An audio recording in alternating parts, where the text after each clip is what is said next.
School স্তরের শিক্ষাবর্ষের কি সিদ্ধান্ত ছিল, কি বার্তা থাকছে আপনার? যেটা 1 থেকে ক্লাস 12 পর্যন্ত মানে বিদ্যালয় শিক্ষা, elementary and secondary education 1 to 12 পর্যন্ত মুক্ত শিক্ষাবর্ষ এবার আমরা ঘোষণা করেছি, মানে কোনো ফি মুক্ত শিক্ষাবর্ষ আমরা ঘোষণা করলাম। অর্থাৎ যারা এতদিন 1 to 5 টোটাল 30 টাকা দিত এবং 6 to 12 পর্যন্ত যারা 35 টাকা দিত, এটা এবার লাগছে না। এবার যেটা এপ্রিল মাস থেকে সেশন শুরু হলো একদম মার্চ পর্যন্ত টোটাল বছরটাই, শিক্ষাবর্ষটাই আমরা ফি মুক্ত শিক্ষাবর্ষ হিসেবে ঘোষণা করলাম, মানে 1 পয়সাও কারো দিতে হবে না।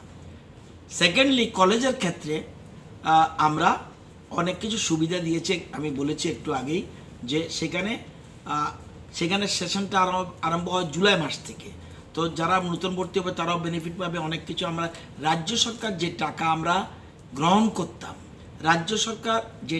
গ্রহণ করতাম কলেজের ক্ষেত্রে, ল কলেজের ক্ষেত্রে, বিএড কলেজের ক্ষেত্রে, টিআইটির ক্ষেত্রে এবং ডিপ্লোমা পলিটেকনিকের ক্ষেত্রে, আর্টস কলেজের ক্ষেত্রে, মিউজিক কলেজের ক্ষেত্রে এবং ডিগ্রি কলেজের ক্ষেত্রে, সেই ক্ষেত্রেও আমরা বেশ কিছু ছাড় দিয়ে দিয়েছি।